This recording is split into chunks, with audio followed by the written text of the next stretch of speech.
જૂનાગઢ જિલ્લાના કેશોદ તાલુકાના રાણીંગપરા ગામે દીપડાના ત્રાસથી ખેડૂતો પરેશાની ભોગવી રહ્યા છે.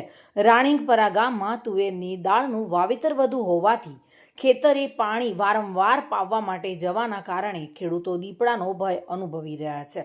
તદુપરાંત અન્ય ખેત પેદાશોમાં નિંદામણ કરવા કે દવાના છંટકાવ કરવામાં પણ દીપડાના ભયથી ખેત મજૂરો પણ આવતા ન હોવાથી ખેડૂતોની મુશ્કેલીમાં વધારો થયો છે.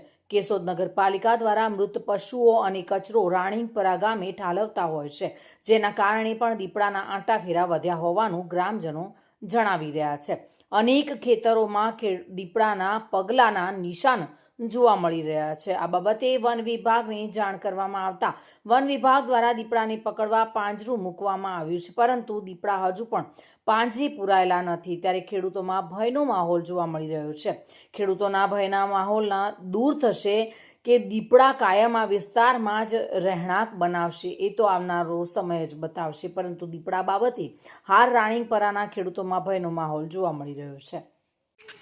રાણીપરા ગ્રામ પંચાયતના ચેરમેન શ્રી સુનિલભાઈ મૈડા, અમારે બાજુમાં વાડીમાં જે દીપડાનો બહુ અત્યારે ભયનો બહુ માહોલ છે, ને બાજુમાં કચરો જે નાખી જાય છે ત્યાં બધા ઢોર ને બધી જેના મરી કે ઢોર નાખી જાય છે. બધા કોણ નાખી જાય કચરો?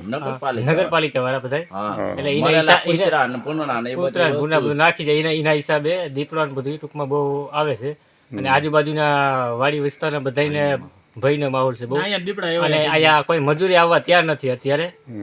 રાત ઓરામાં આવવું હોય કે દિવસનું તો શું કરવાનું, અને કોઈને પણ ઢોર છે કે અમને કોઈ રંજાણ કરે તો જવાબદારી કોણ લે?